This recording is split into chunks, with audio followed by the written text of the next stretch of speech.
Guru, you mentioned the school. What is your vision in using education to produce an ideal human being? How do you balance an international standard of education along with spiritual values?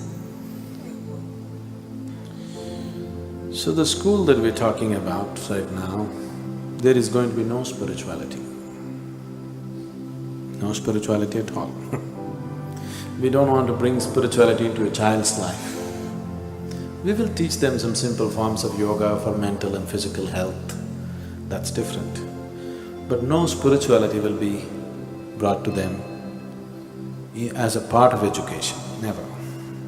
Because spirituality should not be brought about like that. Maybe after they finish their education, if they want to go through a stint of 3 months or 6 months of spiritual training, they can, that's by choice. That anybody can go through. But the children who… because the premises also we will move it out, only 1 or 2 years it'll be in the ashram, after that we will move it out close by. Already we're making necessary arrangements for that. So the school will not try to teach any spirituality. At the same time, we just want to cultivate a certain openness in the human being. See, somebody turns successfully spiritual because he has developed a certain openness about life. He has no conclusions about anything, he is willing to look at everything. This is something we will cultivate in the child, that the child learns to look at every aspect of life with absolute openness, without prejudice, without any religious, cultural or any kind of inclinations, with absolute openness to every aspect of life. If that happens, whether you talk spirituality to him or you don't, he will anyway turn spiritual. Spirituality will be a natural part of his life, not something that he pursues going to an ashram or someplace. It'll be just a natural part of his life because he has developed an openness to every aspect of life. And actually, education was supposed to be that right from the beginning. The very purpose of educating people is to broaden their horizons, isn't it? But you tell me, as people are getting educated, are they broadening their horizons or are they becoming very narrow? See, just let's say 50 years ago, in India there still are such families, but everywhere in the world, people lived in large families. In India, 300, 400 people lived in one house, huge families. There was no big problem, They knew how to adjust with each other and go on because 400 people living in one place is a challenge. That's what the ashram is. Now we are back into that old system of being one large family, and this is even more challenging because there are different types of people from different cultures, different languages, different attitudes, different likes and dislikes, but living together without friction needs enormous maturity and a very broad way of looking at life, otherwise you cannot. But just see now, as modern education came, slowly we can't even live with our own parents anymore. We just thought husband, wife, children, this is family. But now in the last 15–20 years, even that is going away. Family means just you. Your husband has to live in a separate house, you in a separate house. Together you won't last 10 days. Children have to be there separately. Somewhere else they must be. In one place, even 2–3 people cannot live together, isn't it? This is what education has done to you. It has not broadened your horizons. It somewhere made you so narrow and individualistic. You're no more inclusive, you're becoming very exclusive, isn't it? The inclusion is totally gone. The whole idea of educating a person is that he is just living in a narrow sphere of life. You educate him, make him know about the whole world and broaden his whole perspective of life. Education means inclusion, isn't it? But the kind of education we are imparting to the children, it is making them so highly exclusive, they can't even stand one more person in their life. See, most people have gotten themselves into a situation, they can't live with anybody anymore, isn't it? So, that is not just individual, it It is it's the phenomena of the world, it's a generational phenomena because of the kind of education that's being imparted. So we want to impart an education which is highly inclusive, that as you grow, you include the whole world as yourself and live, and that's spirituality. So spirituality will not be taught. Education itself is spirituality, because education is about broadening your horizons, not about talking about God or some nonsense. So, we want children to grow up keeping their intelligence intact, not suppressive education, where the child's thirst to know is kindled, but he is not forced to learn. So, the longing to know, the longing to learn has to be brushed up within the child, not just feeding with enormous amount of information and expecting him to pass. This will not be like that. This will be a very different type of structure. At the same time, by the time they are 16, 17, we will prepare them for any university in the world, they will be ready to go. They will be ready enough to get into any kind of university according to their individual capabilities, of course. But apart from that, they are fundamentally learning to live better. They're learning to handle themselves better and live better with themselves and with people around them, which is a very important factor.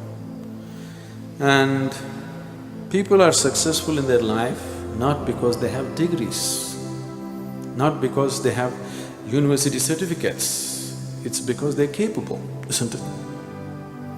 So, this school will be more capability-oriented, not qualification-oriented. We are seeing how to enhance the capability of the child in whatever area his natural talent is, rather than trying to just make him qualified with a certain, certificate attached to him. Sadhguru, whatever you said about the school and the education just now, it's modern and contemporary. But what about the ancient schools, the gurukuls of the past, were they not successful in producing good human beings? The ancient gurukuls were definitely like this. The ancient gurukul was 100% the way I am talking. The very purpose and the basic function of the guru was to destroy all the things that you have assumed as true. But now the education also involves equipping the person to earn his living and make his living in the world. So we have those twin challenges. At that time, the guru was not trying to impart, skills for him to go and survive in the society, because if your father is a cobbler, you naturally became a cobbler. If your father is a king, you became a king. If your father is something else, you became that. You didn't have to be equipped to make a living in some other way in ancient times. So the guru was only educating them towards the realization. So the job was more, I would say more simple, because it was unidimensional. But now it's not like that, both the things need to happen. We have to equip the child to live in the modern world and still not mess him up with the nonsense that's happening in the name of modernity. So it's a much bigger challenge today than what it was then. And at that time, once the parents gave the children to the guru, they left him there in complete his authority. Now the parents are very nosy, They won't leave the children food, they want to constantly meddle with that, they want to put in their own stuff into it, all those issues are there. So it's much more complex today than it was in the Gurukul. In the Gurukul, the Guru had to just teach them how to exist, how to live, how to be with somebody else, how to be with himself. This is all. He was not trying to equip him to a modern university. So, those days only a few children who had a very academic bent of mind or a very scholastic bent of mind, such children was trained in scholarly matters. All the other children naturally went to their father's profession, whatever it was. Now it is not so. Even if the father is a cobbler, he wants his son to become a professor. That's the situation in the world today, isn't it?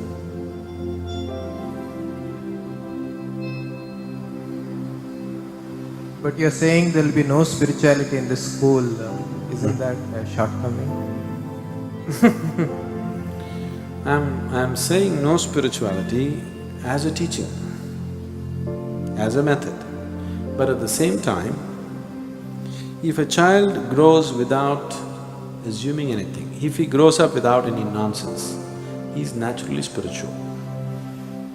Because if he lives without the influence of other people upon him, if he lives by his own natural intelligence, turning spiritual is a very natural process. Only because most of the people are not living by their natural intelligence, they are living by imposed education upon them. Spirituality is a faraway thing in people's lives.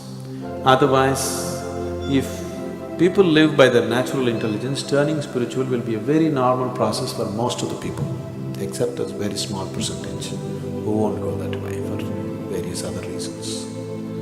So, when I say no spirituality, we are not going to sit there and talk to them about how to attain enlightenment, what to do, this, no. But at the same time, the education process itself is such where there is no messing with the child, no influence, no religion, no imposition of any kind of ideas or beliefs, where child has to figure out things for himself. If you are allowed to figure out things for yourself, there is no other way but to turn inward, to know things about life. Only if you listen to your Bible or Gita or what this person said or what that person said, then you don't have to turn inward to know. It's already written there. If you don't read any of that stuff, when you start thinking about life, when you start looking at life, the only place to look is naturally inward, isn't it? Where else will you look? One day it happened.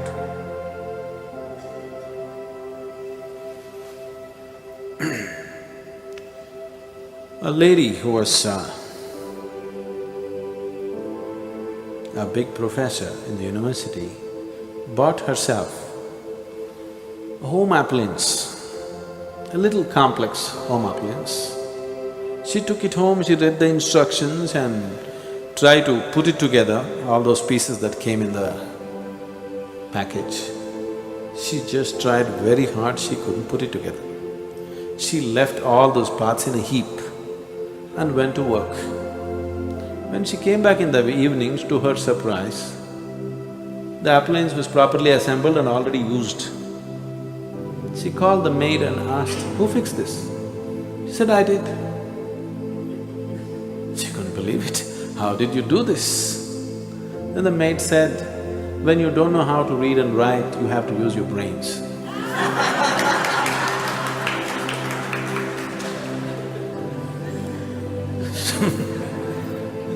We want to teach the children how to use their brains, not just to read and write. Read and write is important, but using your brains is more important, isn't it? Just see, lots of educated people who are very successful in their careers and things like that, with their own lives, just see what a mess they are. Obviously, they're not using their brains when it comes to their life, isn't it so? The very way they are, it is very obvious they are not using their brains when it comes to their own life. They know how to go and, become doctors, engineers, become big academics and all that stuff. But when it comes to their own life, it looks like they have no brains at all, because they've forgotten how to use it. It's not that they don't have it. So, education should, stimulate your brain, not dull your brain, isn't it? Education should stimulate your intelligence, not take it off.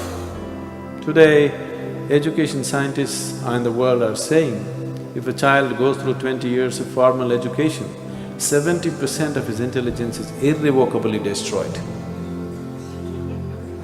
That means you're coming out as a knowledgeable idiot.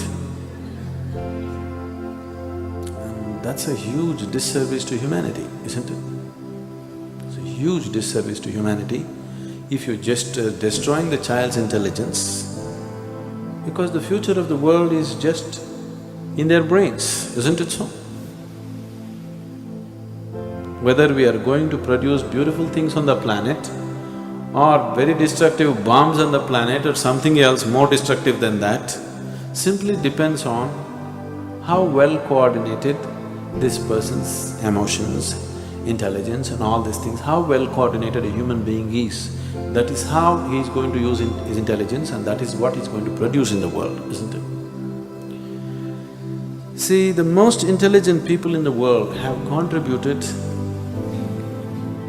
to all the violence on the planet. Otherwise, violence wouldn't be happening in the scale in which it is happening. See, people have always been essentially violent, a certain segment of the people. Whether he was a caveman or later on, Bronze Age, Iron Age, whatever you take, they've always been violent. Initially when he was a caveman, he killed with stone, that's Stone Age. Iron Age means he killed with iron. Bronze Age means he killed with bronze. Nuclear age means he kills nuclear, okay? They've always been essentially violent. But the scale of violence that can happen today has happened because the best brains in the world have cooperated with this, isn't it? Yes? The best brains in the world have worked to create the most violent ways to kill humanity, isn't it? If the intelligent in the world had not cooperated, the violent man would kill one or two with a stick or stone or something. But only because the intelligent person in the world has cooperated, now the violent man can kill in millions. So, intelligence twisted out against our own well-being is no intelligence. Right now, human intelligence has become like this. It's not a blessing, it's a curse. Intelligence is the biggest blessing that a human being has. But right now it has become a curse upon humanity simply because the human being is not coming out as a well-coordinated being. He is dislocated human being within himself. This intelligence is dangerous. If you were like a donkey, you would only kick, nothing more, isn't it? The maximum violence you would cause is kick with both your legs, nothing more. But now, human intelligence has become so dangerous. What should have been a blessing has become such a big curse. And education is definitely playing a huge role in that.